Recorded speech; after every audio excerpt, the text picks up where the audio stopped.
one cannot study the story of Joseph and his brothers without tapping into the narrative of Joseph and his brothers, because it is by far the most evocative, dramatic narrative that exists in the entire Torah. Nothing comes close. Everything pales in comparison.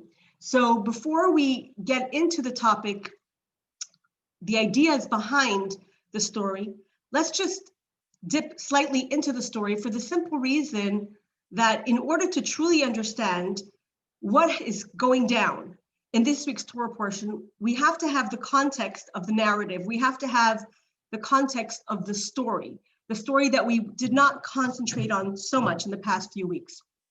So what I'm going to do very briefly is just go and create a recap of what we've been reading in the Torah portion for the last few weeks, which really comes to its climax, to its crescendo in this week's Torah portion. So what have we been studying in the past few weeks, besides the ideas and the many, many ideas that are found in this week and the other week's Torah portion as well? And truly, one could sometimes look at narrative and story and think that it's a nice story, but truly in this week's Torah portion, as in the previous and in the future, next week's, there is a tremendous amount of lessons and layers that exist behind the story. And Kabbalistically speaking, there's many, many layers to the encounters of Joseph and his brothers, and the constraints that we have with time is such that we can only tap into one or two ideas, which I'm going to do today. But as I said, let's first go into the narrative. So Joseph is the darling of his father, Jacob, and he is sold into slavery by his brothers, who are very jealous of him.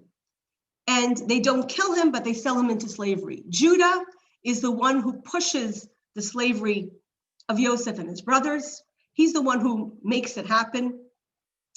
And from there, Joseph is sold into slavery. He becomes very successful as the top manager of Potiphar's household. He gets falsely accused of sexual assault. He goes to jail for 10 years. In jail, he meets up with some people in the king's court that have bad dreams. He interprets their dreams. He asks them to remember him. They forget him. But eventually, when Pharaoh has his dreams, the dreams about the cows and the dreams about the corn, they remember Joseph, or the cupbearer remembers Joseph, and he tells Pharaoh, and Joseph is now taken out of jail. He gives the advice to Pharaoh about how to run his country, and he is made viceroy of Egypt. He is second to Pharaoh. No one is as powerful as Joseph himself. And then what happens is that in a long series of events, there is this famine that descends on the region. His brothers come down to get food, and Joseph treats his brothers very well. He never reveals to them who he is. And then he says to them, I really would like to meet your younger brother. Through a series of pretending to have divination, he divines that they have a younger brother. And they said, no, our younger brother can't come because our father is very attached to him. His soul is bound up in his soul. And so Joseph says, listen, the next time you guys come down here, make sure to bring your brother. And they don't want to, but Joseph makes it the condition. And this is what happens. They run out of food. Yaakov says to his kids, time to go back to Egypt, get some more food. And he says, yeah, but the man in charge there wants us to bring Binyamin. And that's the only way we can go. And Yaakov is very reluctant to send Binyamin because Benjamin, his youngest, is the only child left of Rachel. And Jacob, our sages tell us, is worried about travel for Benjamin, because he saw that Rachel died while they were traveling. Joseph went missing while he was traveling, and he's very reluctant to send Benjamin. And through a series of negotiations, finally Judah takes responsibility for Benjamin, and he goes down to Egypt, and Joseph has them for dinner, and he has this elaborate scheme. And in this scheme, what he does is he gives them all gifts. And what he does is he puts his very important cup, his silver cup, his diviner's cup, into the bag of Benjamin. And then after they leave, what happens? When they leave on the outskirts, he sends his people after them, and they find the cup in Benjamin's bag. And he says, okay, you're all good to go free, but Benjamin has to be my slave. And the brothers say, no, we can't do that.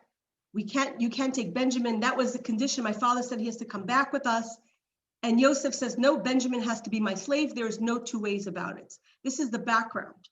And then they come back, and now the brothers are about to confront Joseph. Now, that's the scene. Benjamin is the brother of Joseph, his full brother, the other son of Rachel, who Jacob loved very much. The love that Jacob had for the children of Rachel is the reason for the jealousy of the other brothers. And now Joseph has taken Benjamin, so to speak, hostage, and he tells them, you can all go back, but Benjamin stays with me. This is the background to the opening of this week's Torah portion. And Judah, who is the fourth of the brothers, right? There's Reuven, Shimon, Levi, and Judah. Judah is the fourth of the brothers. Judah comes and confronts Joseph, and he says, there is no way in this world that you are taking Benjamin. There is no way, no ifs, ands, or buts. And our sages tell us, and the Medrash tells us, that Yehuda was ready to go to battle and kill Joseph and kill anyone, almost like a kamikaze mission, a suicide mission, but he would do everything in his power to release Benjamin. He had promised his father that he would do everything in his power, and he intended to keep that promise. So this is the tense and very, very fraught background that we meet Joseph and his brothers, this intense confrontation. And though we did not go into the Torah portion last week in the narrative, many times when Joseph is confronting his brothers throughout this entire story, he goes into another room to cry because he can't contain his emotions. And so the question that is asked by the sages and by the commentaries is, what is Joseph doing here? What is Joseph doing here? He is making this elaborate scheme, and he's, setting up his brothers in a way to make them look like thieves, but he's having a hard time of it. He keeps going back and crying in the chambers, and the Torah tells us that he cries. And of all people, of all narratives in the Tanakh, this narrative is the most emotional. Yosef cries, our sages tell us, no fewer than 8 times. 8 times the Torah records that Joseph cries when he is having this showdown with his brothers, where he's appearing to be this tough guy, this tough viceroy who is not going to take any garbage and who's going to take his brothers into captivity if needed. If needed, he would take his brothers into captivity. Yosef, this boy Yosef, is the acting this drama out. For what purpose? What was the purpose of this? Because it wasn't because he was feeling revengeful to his brothers, because why then does he cry? He keeps going back to his room and crying. In fact, Jacob is known to be an emotional person. The Torah records that he cried. We know that Jacob cried twice. We know that Abraham, the Torah records that he cried once. But with Jacob, the Torah records that Jacob cried 8 times recorded. So he's not a person who has become callous as a result of his experiences. He's someone who is still very much in tune with his emotions and with his love and with his longing to have a relationship with his brothers. Now remember that even though Joseph told them of his dreams, that he's going to become a great person and they will all come down to bow before him, he didn't do this out of malice as much as honesty. The brothers really resented it terribly, but he did not do it out of malice. So this is the stage, this is very emotional, evocative reunion. And the Torah tells us, the Torah opens up with the words, Vayigash elav Yehuda. And Judah, Vayigash elav Yehuda, and Judah approached him. And the Gaon of Vilna makes a commentary. He says that if you look at the cantillation, if you look at what we call the trup of the words Vayigash elav Yehuda, there's a story that's being told there, and I want to share it with you. So actually, I found a new feature in Zoom, which allows me to share like a PowerPoint in the background. So I'm going to try it today, and you let me know if you like it. I'm going to ask you for your feedback, but I'm going to try to do this, and hopefully it's going to be less difficult than trying to share some pages. So give me a minute here. Okay, here we go. So can you all see? Unmute yourself. Yes? Vayigash elav Yehuda. Yeah, we see. Perfect. Okay. So this is a new little tool that I found that Zoom allows you to do this. So I'm going to try it today, and if you like it, please let me know at the end, and we'll use it more. So as a teacher, you should know one of the things that I find difficult with Zoom is that as a teacher, I always used to use Blackboards or PowerPoints, and with technology, it's complicated. But I found this new little thing, and let's see how it works. So if you look at, and I'm just going to highlight this. If you look at the words Vayigash elav Yehuda, you'll see I highlighted in yellow over the Gimel, the Lamed, and the Dalet.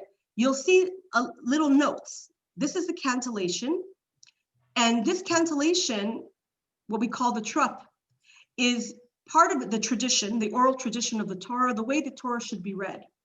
Each one represents a different sound, okay? And so when the Torah reader reads, what evolves is this tune. So this little thing here under the Gimel is called Kadma. This is called Azla, and this is called Revi'i, okay? So it's Kadma v'Azla Revi'i. So it's Vayigash elav Yehuda. So in Hebrew, the word Kadma v'Azla, or in Aramaic, Kadma v'Azla. Kadma means go forward. Azla means keep going. And Yehuda, and the Revi'i is the fourth. So the Vilna Gaon says that essentially Yosef looked at Yehuda, and when Yehuda approached him, Yehuda was coming close to him. He said, "Why are you going forward and coming towards me if you are Revi'i, if you are the fourth?" Because Kadma means to come forward, Azla means to continue going forward, and Revi'i means the fourth. So he says to him, "Why are you going forward to me? You're the fourth. You're not the oldest. You don't have a right to speak. It's not your place to speak." So this is essentially the confrontation that actually is kind of hidden in the cantillation. Who are you, Yehuda, that you are coming and forward and speaking on behalf of your brothers? It's not your place to speak on behalf of your brothers. And indeed, Yehuda is extremely bold, because he is not only confronting Yosef as the fourth in the family, but who is he confronting? He is confronting the viceroy of Egypt, the superpower of the time. There's no one more advanced in Egypt than Yosef, except for Paro. And Egypt is the superpower of the time. Who is Yehuda? Yehuda is a shepherd.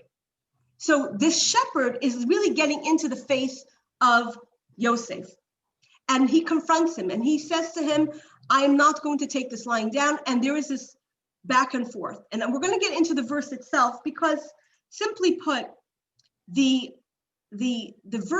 narrative of this verse is so powerful that it has to be read. It's really one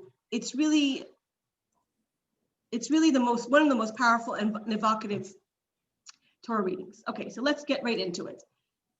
So Yehuda approaches to him, right? He approaches Yosef and he says, Bi Adoni, Yedaber na avdecha, davar ba'eznei adoni. I want to speak to you to your heart. Ba'al yichar apcha ba'avdecha, ki kamacha kapara. He says, listen, I want to speak to you. I want to really speak to you one-to-one. I want to speak to you like two human beings, because there's no one in this world that is as powerful as you, except for Paro.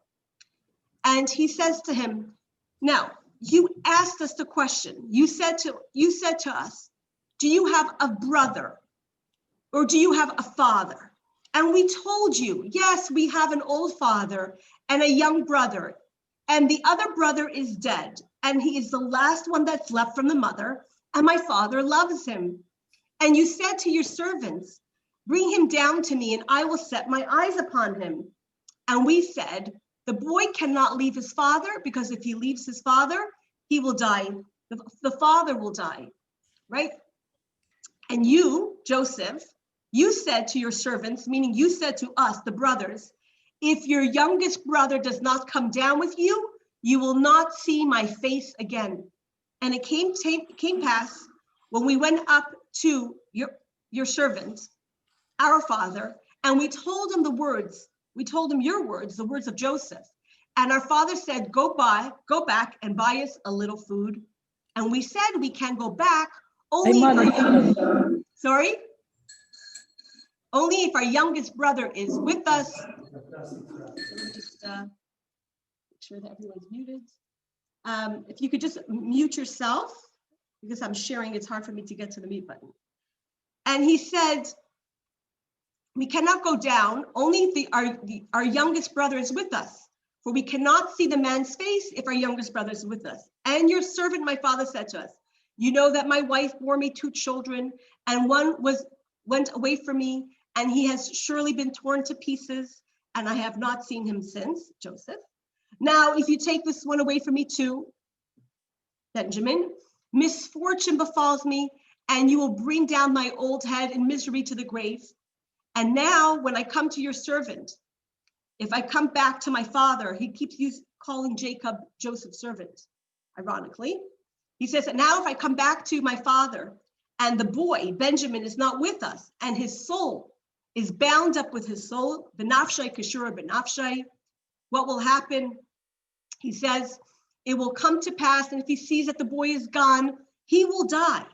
And your servants, meaning the brothers, will have brought down the old head of your servant, our father, in grief to the grave, because your servant, meaning myself, Yehuda, because I, Yehuda, has assumed responsibility for the boy on behalf of my father. And I said to my father, that means Judah is the one who said this to his father, if I do not bring him to you, I will have sinned against my father forever. So now, please let your servant stay instead of the boy as a slave to my Lord, and may the boy go up with his brothers. So what is essentially happening? Yehuda says, listen, you need to take someone has to pay the price for the stolen goblet.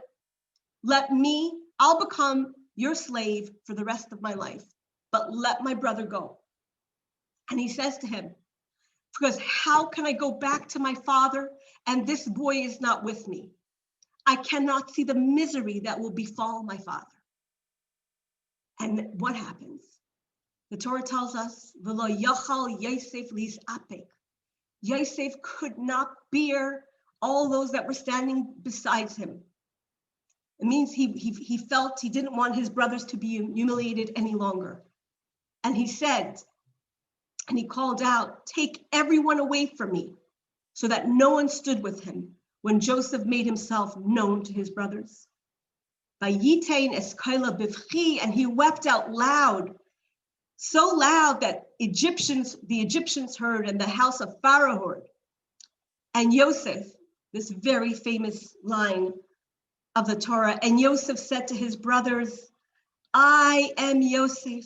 Is my father still alive? I am Yosef, your brother. Is my father still alive?" But his brothers could not answer him because they were startled in his presence. Now, can you imagine what they're feeling like? They're talking to this viceroy of Egypt, and suddenly this viceroy, this Egyptian dressed as an Egyptian, reveals himself as Joseph. And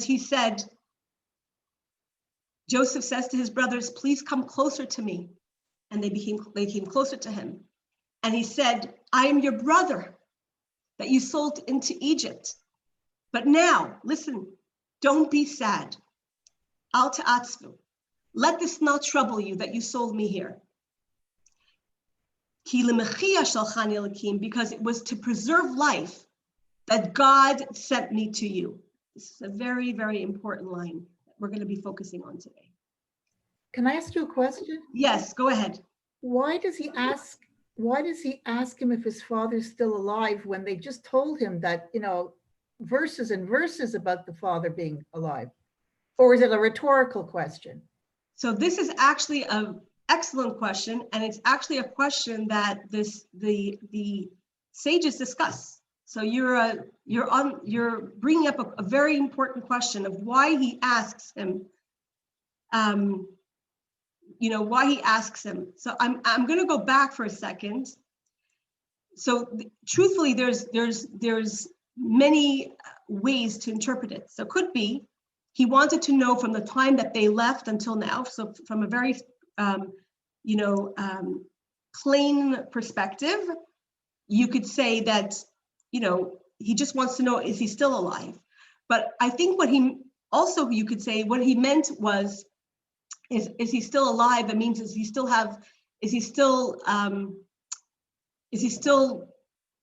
my father the way I knew him? So it is a good question, but it could be that he was concerned that even there, there's always a possibility that something could have happened. And then the other thing is very, very simply that that he's asking them about Yaakov's, is he alive? Is he still the Yaakov that he knows? And perhaps also he's trying to show them that he is very invested in Yaakov, that Yaakov is so important to him in his life. So there's actually, this is really, it's something that you could say he's talking to them allegorically, and he's talking to them in a real way. Like, when you left, do you think he's still alive? Like, in other words, is he okay? Or is he still alive in you? Actually, there's a very interesting, now that you bring it up, there's a very interesting Devar Torah that I heard that was given by Rabbi Soloveitchik, the very famous Rabbi Soloveitchik. J.B. Soloveitchik was known as the Rav. He says a Devar Torah, and he asks, when Yosef meets his brothers, and Yehuda is saying to Yosef, "You asked us if we have a father. You asked us if we have a father or a brother, and we told you, yes, we have a father and a brother." So he says that he says the story in a very beautiful way. He said it was a wintry night. It was after Hanukkah, and they were back in Cheder. He had a malamed, he had a teacher who was teaching him this portion of the Torah. And the kids were kind of out of it because it was right after Hanukkah. They had nothing to look forward to now for the next till Purim. And it was dark and it was cold, and they really weren't in the mood of learning, and they were kind of reading the Torah very mechanically. And the teacher, the Melamed, who was a Chabad Chassid, interestingly, because Brisk and Chabad are two different paths, but the Melamed in the town of Chaslavich was a Chabad Chassid. He says to the boys, you're just reading mechanically, but ask yourself the question, why did Yosef even ask his brothers, do you have a father or do you have a brother? What does it mean, do you have a father? Okay, you can ask if someone has a brother. Not everyone has a brother, but everyone comes from a father. So he says to the boys, what do you mean, do you have a father? Everyone has a father. Maybe their father's not alive, but everyone has a father. The only one who doesn't have a father is Adam. Adam was born by God, was created by God, but everyone has a father. There is no such thing as not having a father. So he says, what is the meaning of this? And so Rabbi Soloveitchik answered the Rebbe, and he said, well, he was saying, do you have a father? Is he still alive? Is he still living? So he says, no, because then he should have asked him, is my father still alive? He's asking you, do you have a father? Do you identify with your father? Or do you consider him to be an old man? Do you identify with your father the way I identify with my father? Because remember that Joseph and Yaakov were very, very interconnected. They were so close emotionally. And he's basically saying to them, do you have a father like I have a father? And so here too, we could say, I would postulate that given this Dvar Torah from Rabbi Soloveitchik that he heard from his Rebbe in Cheder, you could say when Yosef was asking them, is my father still alive? Is he still alive to you? Does he still matter to you? Is his welfare still important to you? Which they kind of proved that it was through the interchange. So Yosef has this emotional reunion with his brothers. And then he goes on to tell them, don't be afraid, he says. Don't be afraid because you did not sell me into slavery, but God sent me here. God sent me here.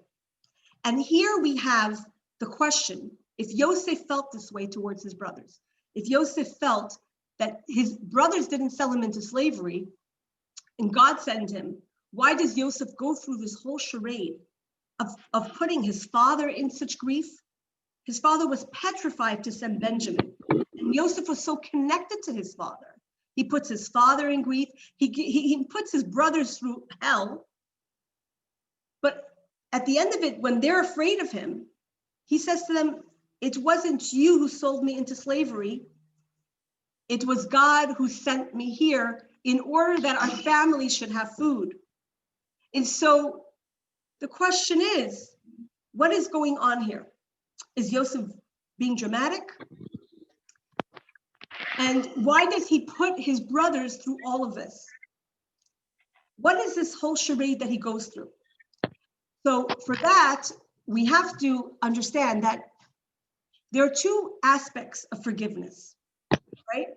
There's the times that we forgive others so that we can let go of the past. We want to let go of the past, so we forgive. We say, you know what, I forgive you, I put it behind me.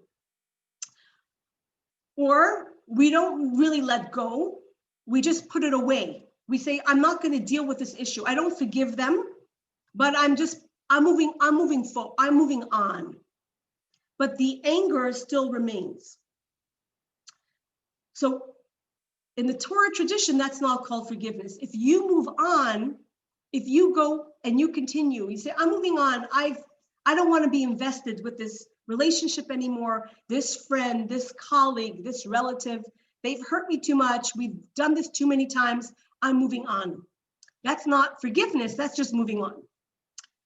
But to engage in forgiveness, you have to get involved in the process of forgiveness. So there's two reasons why we forgive. And there's actually the Lubavitcher Rebbe, Rabbi Nachum Mendel Schneerson, says there's three levels of forgiveness. There's the level of forgiveness wherein we forgive someone because we don't want them to be punished for what they've done. So we will say, you know what, I forgive that person.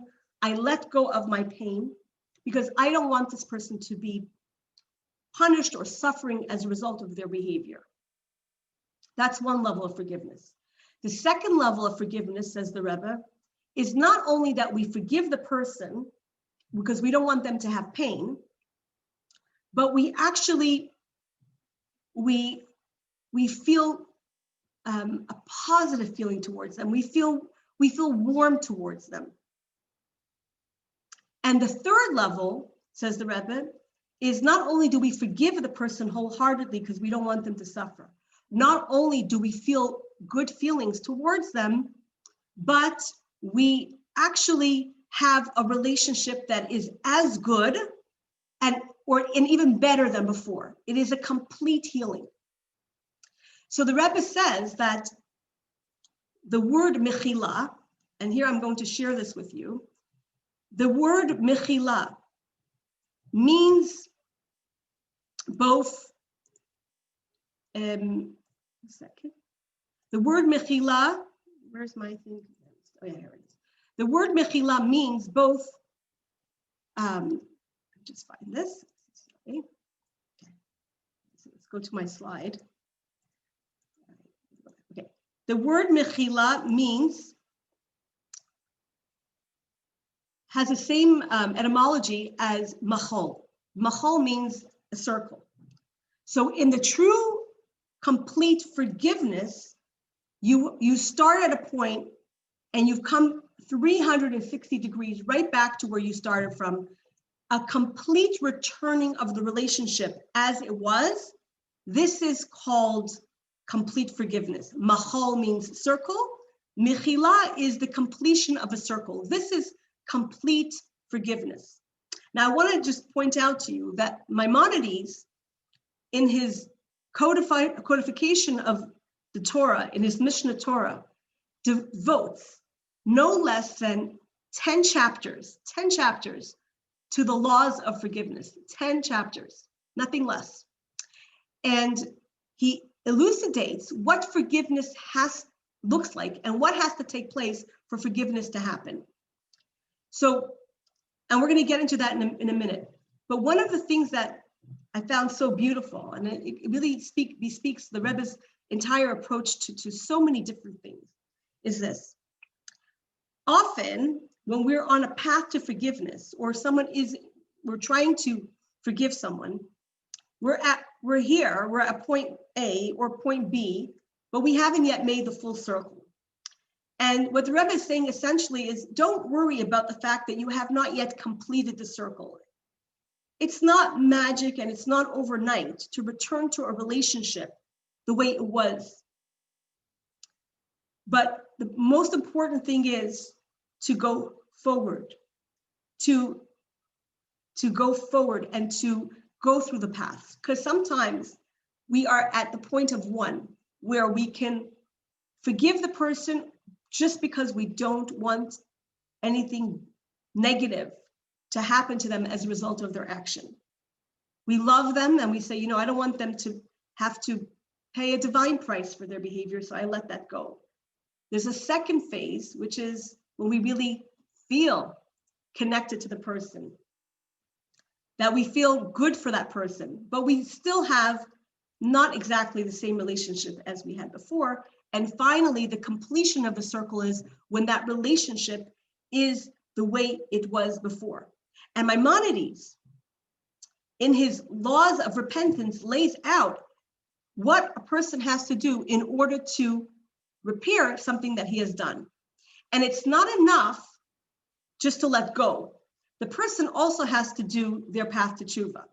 So when the question is asked, why does Yosef go through this entire charade where he literally puts his brothers in such a difficult situation? It wasn't because Yosef himself was trying to, so to speak, take revenge or get them to be paid back. Because if that was the case, then Yosef would not state what he stated. Yosef said, it wasn't you who sold me into slavery. It was God who sold me into slavery. And so Yosef believes that. Yosef believes that God sold him into slavery. It was not his brothers. So then why does he go through this whole charade of putting them through the ringer?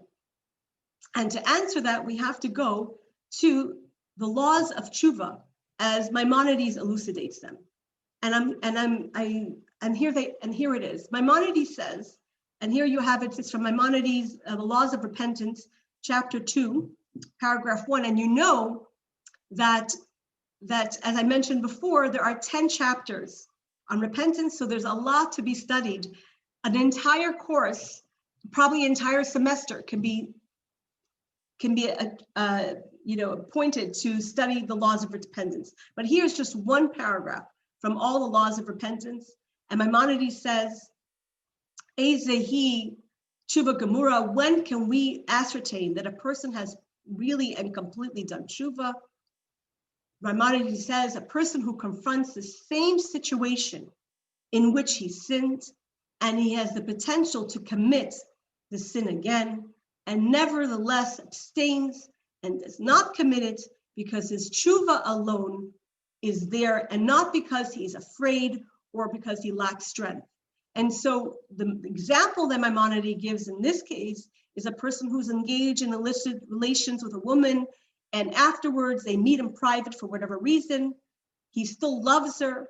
He still has the same drive as he has before, but he holds back and he does not transgress. So Maimonides says, this is the Baal Tshuva, and he brings the verse of Ecclesiastes from King Solomon: remember your creator in the days of your youth and not at the end of your life. In other words, it's very easy to repent for something when you're no longer in the same situation and you no longer have the same chance, so to speak, to sin, and say, okay, I wouldn't do that now, but you're not in the position to do it. Maimonides says the person has to be put in the same position that they experienced before, and only through that exercise can a person truly know if he comes to forgiveness. So what happens here?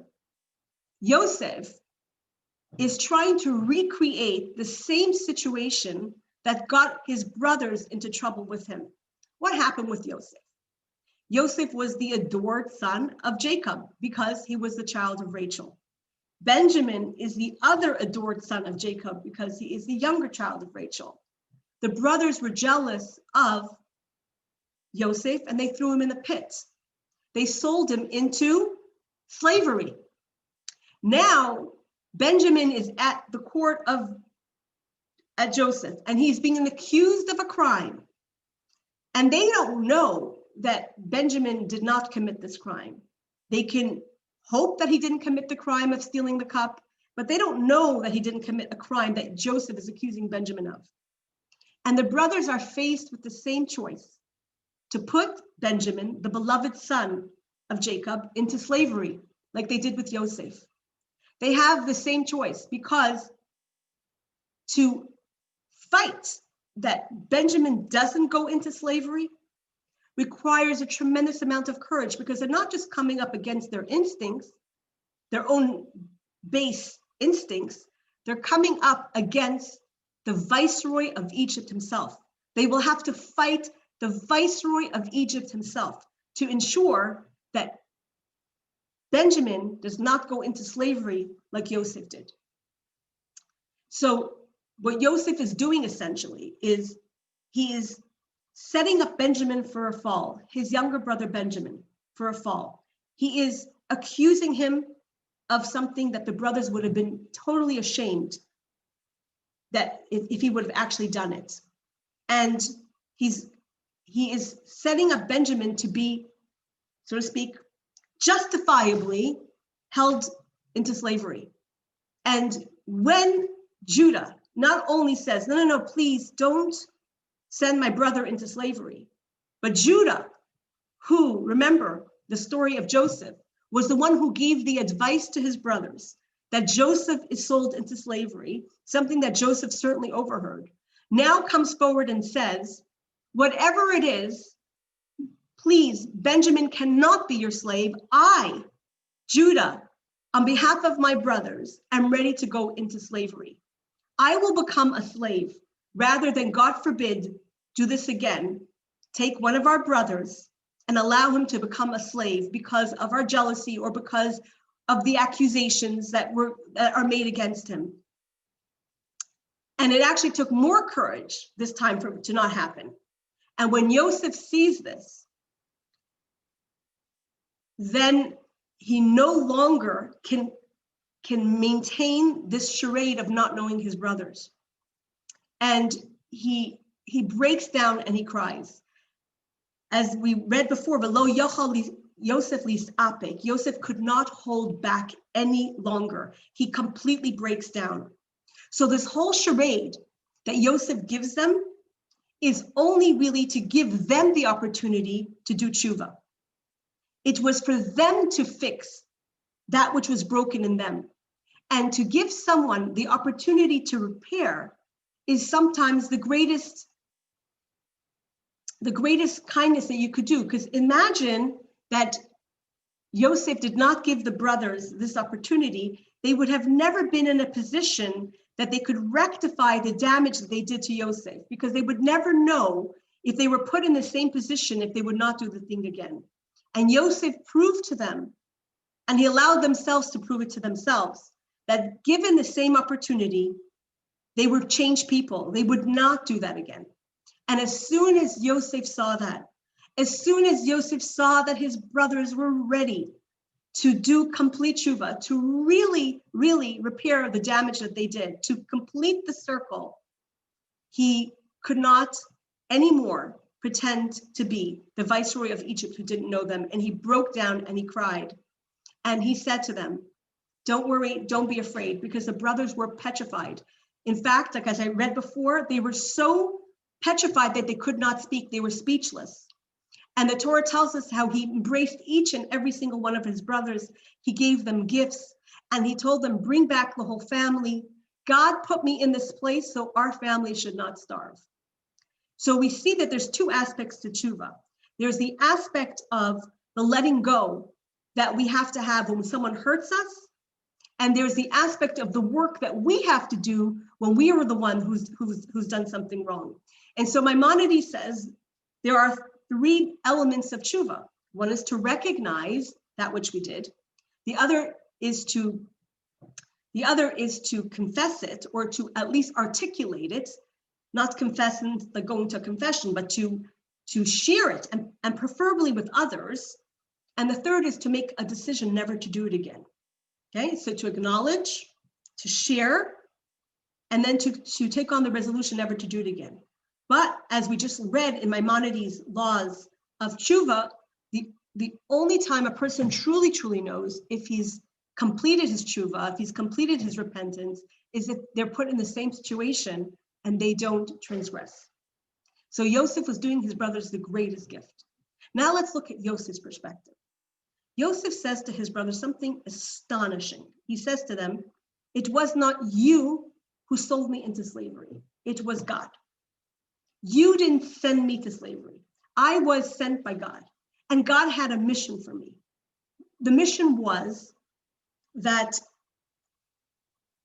I will be there to make the family protected during a time of famine. And the question that is asked is this. I mean, did Joseph really believe that? Did he really believe his brothers didn't do this to him? He thought that he was sent by God, that the brothers had they had nothing to do with this act? What's going on here? And so actually, Yosef did not believe that his brothers actually were the ones who injured him. Why is that? What worldview, what perspective gave Yosef the idea that his brothers did not do this to him? Yosef believed, he actually believed that everything that happens in this world comes from God. And he believed that the fact that his brothers were the ones who sold him into slavery, and that he wasn't, let's say, kidnapped by someone else, was because his brothers had some work to do.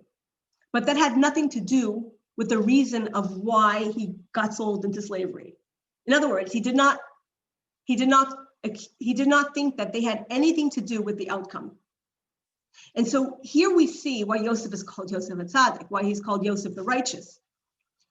But Yosef becomes a model for us. He becomes a model of righteousness. Now, it is true that to become a tzaddik, to become a righteous person, is almost close to impossible. Very few people can actually get to a point. There are a few that get to a point that they actually are able to completely separate people who hurt them with destiny. They say it was meant to be. This person just happened to be doing God's will. It takes a lot of self-work to determine that, and also a tremendous amount of faith in providence. When you say, you did not do that to me, and Yosef wasn't just talking. Yosef wasn't being nice. In fact, when we get to the end of the book of Bereshit, next week's Torah portion, Jacob dies. And after Jacob dies, what happens? The brothers become very panicked, and they feel, well, Yosef was nice to us, and he said all these things to us because our father was alive. He loved our father. He didn't want our father to be hurt. But now that our father is dead, Yosef, is going to reveal and unleash the true Yosef. He's going to become our oppressor. And so we have this astonishing scene after Jacob dies, next week's Torah portion.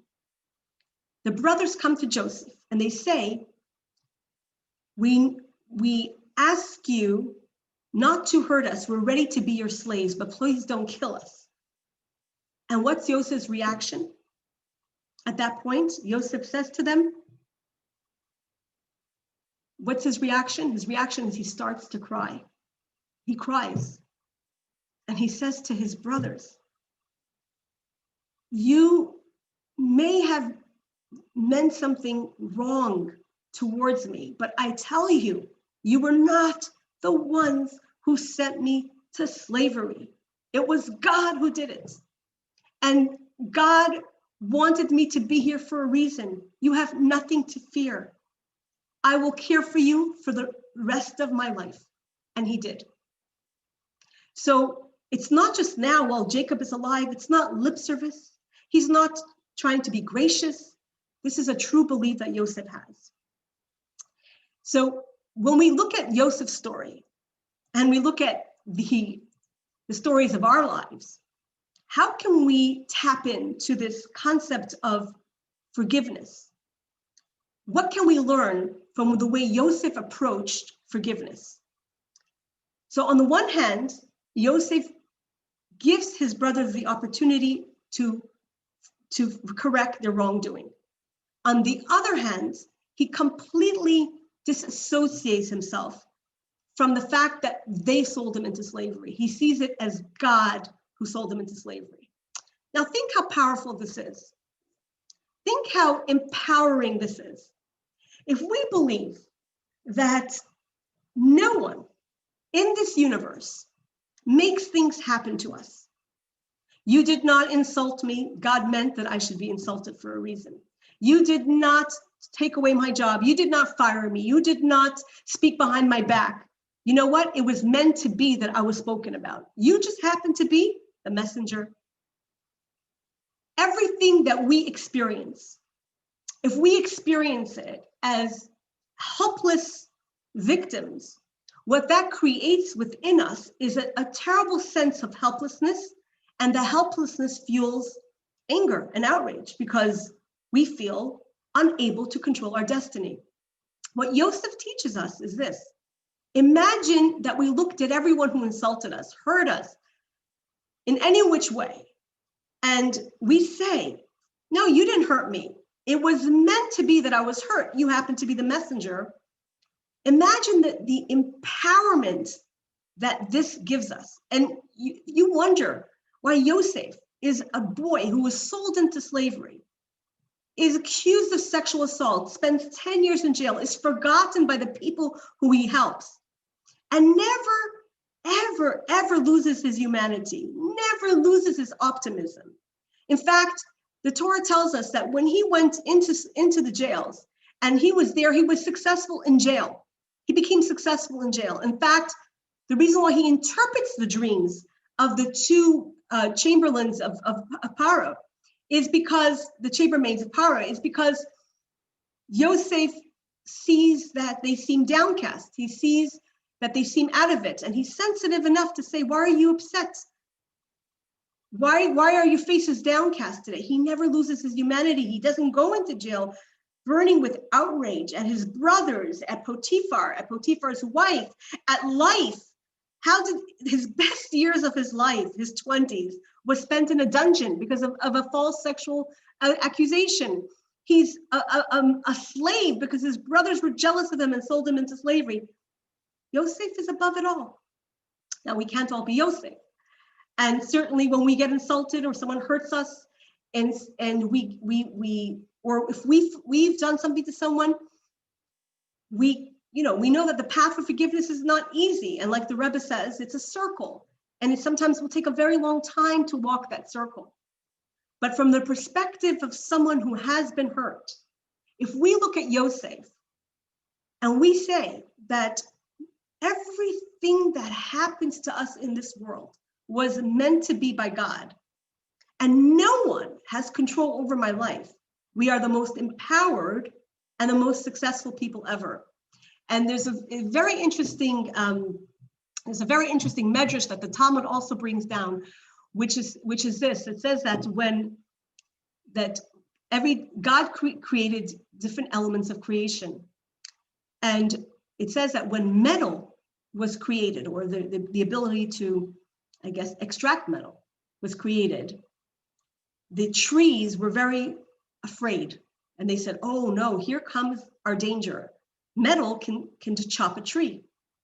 So the Medrash says, don't be afraid of metal, because for an axe to chop down the tree, it needs to have the handle, and the handle is made of wood. Don't give the metal your wood, and the metal will not be used against you.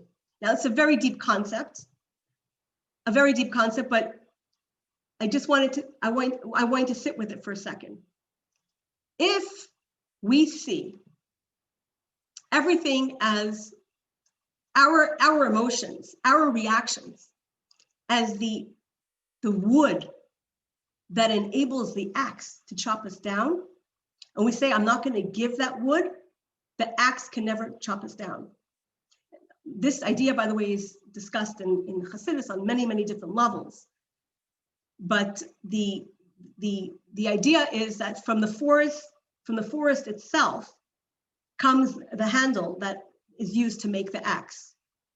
And so sometimes our emotions becomes the handle that makes the axe that hurts us. And what Yosef teaches us is the power of really believing that everything is meant to be, and that if someone hurts us, we should have compassion on them for their inability to do what they have to do. Now, if a person, the Torah does say that in order for a person to be forgiven, they have to go through these steps, right? They have to acknowledge their mistake. They have to elucidate their mistake. They have to make a commitment not to do it again. And then finally, as the Rambam says, as we learned this week, they have to be put in the same position and choose not to do the mistake. So that's one side of the coin. That's the side of the work that has to be done by the person who has to repair. But from the side of the person who is hurt, we do have the power and the ability and the choice to let go. And there's a beautiful prayer that I have shared with you many times, that there's a prayer that we say when we say the Shema at night. We have a prayer that is in the siddur that I use, just going to find it here. It's in the siddur that I use, and it's a very beautiful prayer. If you want, I can send you a copy of the text. You could say it in English, because when it comes to prayer, we can speak in our own language. And this is something that we say before we go to sleep. It's found in the prayer book of the Arizal, and it goes as follows. And imagine saying this at night, right before you're hitting the pillow, right before you're ending your day. You say, Master of the universe, Rabbeinu Shalom, Hareini Meichel L'chol Misha Hichis V'Hiknit Eisi. I hereby forgive anyone who has angered or vexed me or sinned against me, either physically or financially, against my honor or anything else that is mine, whether accidentally or unintentionally, inadvertently or deliberately, by speech or by deed, in this incarnation or in any other. Any Jew, may no man be punished on my account. May it be your will, Lord my God and the God of my fathers, that I shall sin no more nor repeat my sins. Neither shall I again anger you nor do what's wrong in your eyes. The sins that I have committed, erased in your abounding mercies, but not through suffering or severe illnesses. May the words of my mouth and the meditation of my heart be acceptable before you, Lord, my strength and my Redeemer. This is a beautiful prayer that is part and parcel of the Shema prayer at night. And imagine what happens to us when we recite this and we let go of everything everything that has hurt us that day, or anyone who has hurt us that day. And I find it interesting that first we ask God to forgive those who have hurt us, and then we ask God for forgiveness for that which we have done. Now, obviously, the subject of repentance and return and repair is one that is super great and super long. And I've only touched upon one concept, one idea of inspiration of Yosef's behavior that can hopefully inspire us in ours. But it's a subject, yes, sorry, but it's a subject that definitely has to be studied. And as I mentioned, the Rambam, Maimonides, attributes 10 chapters and his Mishnah Torah to it.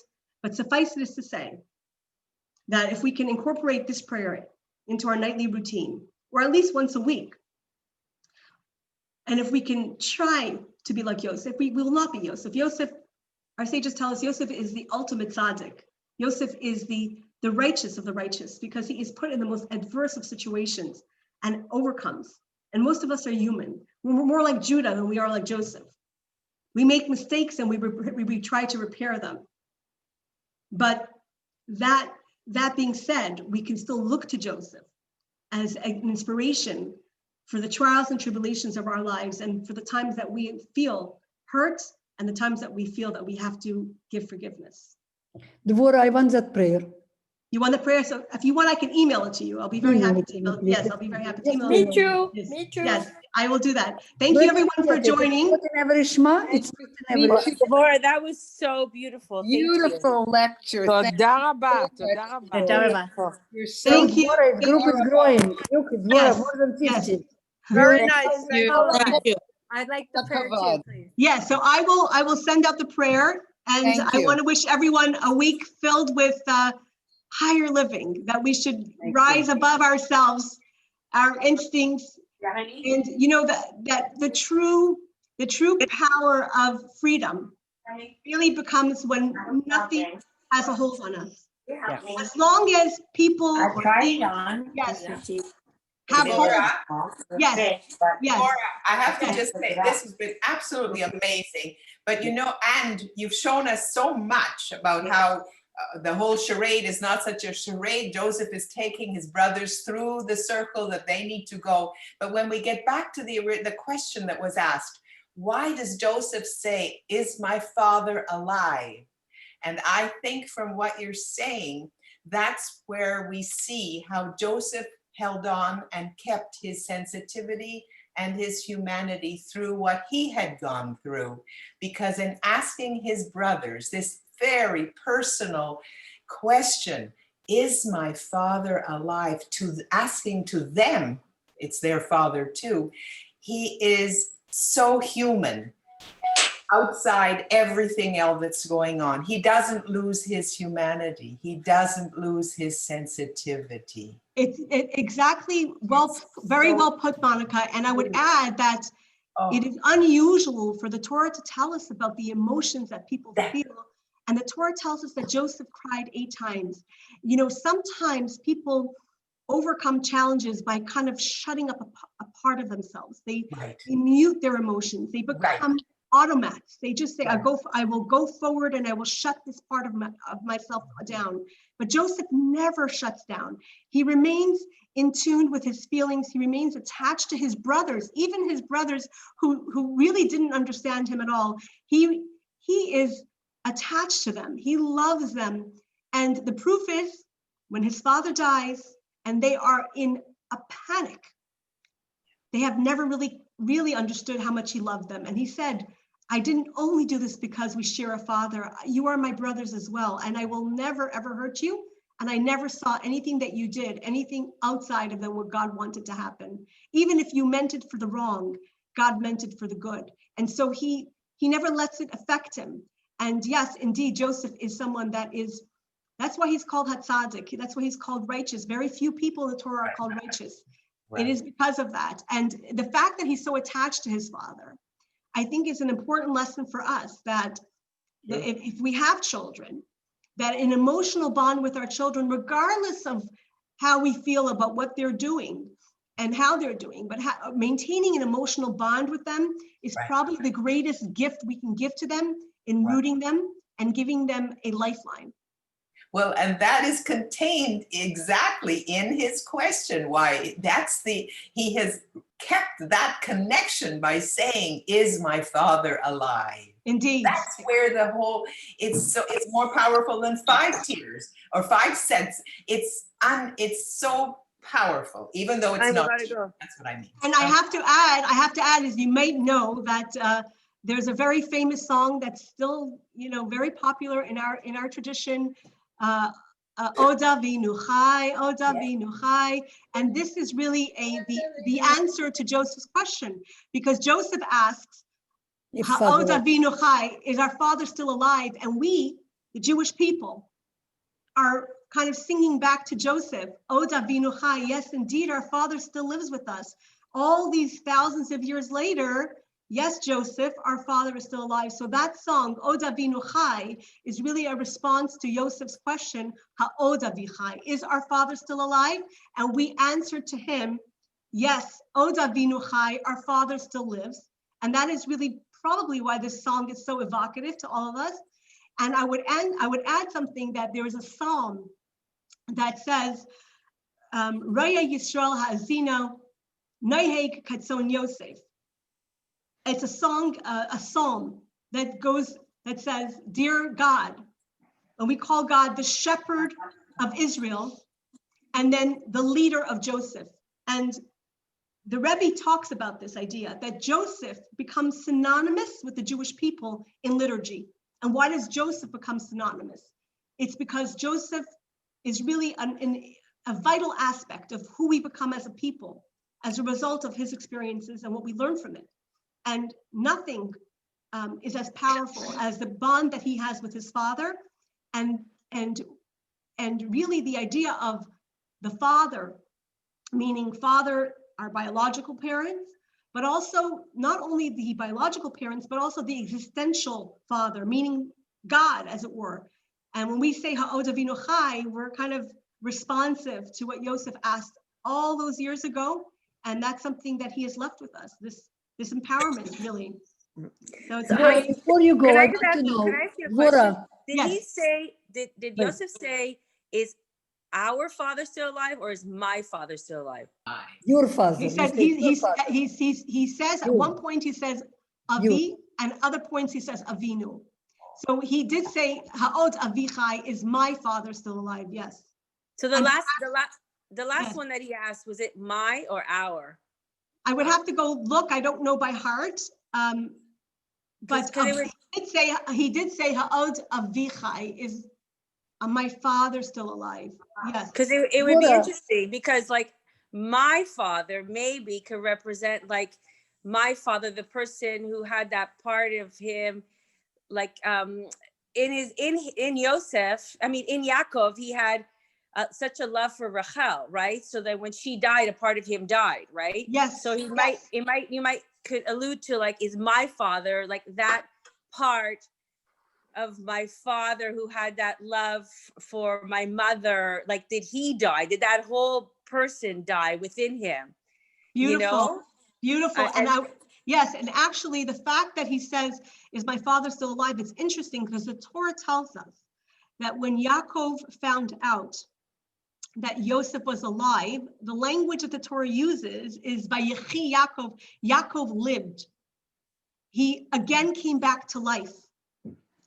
And so, yes, Yosef was asking, is my father alive? And perhaps he meant that part of him. Absolutely. There are so many layers that we can deduct from it, but definitely this kind of attachment that he had. And the truth is that Yaakov was not living fully for 22 years that he was separated from Joseph. He was depressed, and our sages tell us that when a person is depressed, they're lacking of vitality. And the fact is that when he finds out that Yosef is alive, it says Vayichi ruach Yaakov. Yaakov's spirit revived. He became alive again. So he wasn't completely alive, and he became alive as a result of finding out that Yosef. Or before you leave, Oh, I want to interesting. know So it's whom like did a Joseph divinity. marry? Sorry. So Yeah, just sorry. last comment. Hello? So Yeah. it's like a divinity. He was like, he Hello? knew that a part of Yes. him was dead, and now that he would become fully alive again, Devorah? knowing that Yes, his yes, son it was alive. a sensitivity to his father. Yes, so who did he marry? Their Medrash tells us, it's not written in the book, but the Medrash tells us that Yosef actually married a daughter of Dinah who ended up in Egypt. But what the Torah tells us is that he married the daughter of Potiphar. Potiphera Kohen, the priest in Egypt, his name was Potiphera. He married his daughter, so a very prestigious Jewish. woman. So his wife was not Jewish. She became Jewish. I don't know Well, listen, there's So daughter Dina would be Jewish. yes, what does Jewish mean? The I don't know idea what of, I don't know what it meant. I'm yes, just so the idea of a Jewish people actually only starts with Sinai. right. And what is Sinai? Sinai is the acceptance of the Torah and mitzvahs, right? Right. So there's two ways a person could become Jewish. A person could become Jewish by birth, or a person could become Jewish by accepting Sinai, accepting upon themselves to be part of the Jewish people. The Jewish people is both an idea and a family. It's not, people ask, are Jews a nation? Are they a people? Are they a religion? They're everything. Everything. Everything. You could become Jewish by virtue of birth, or you could become Jewish by virtue of choice. Yeah, I just thought in Egypt, whom did he marry? What did we know? He married the daughter, the Torah tells us he married the daughter of Potiphera. That is, and there's a discussion if this is Potiphar or is this someone else, Potiphera? And there's a difference of opinion if it is Potiphar, the man he worked for, or if it is a different person by the name of Potiphera, very similar sounding, but actually a different person. Rashi and the other commentators discuss this, that there's a discussion about who he really married, but she was a distinguished woman, and that's what the Torah tells us. And he married one woman and not many. He had one wife and he had two children. Two children, just Two children, yes, just Menashe and Ephraim, right? Menashe and Ephraim, yes.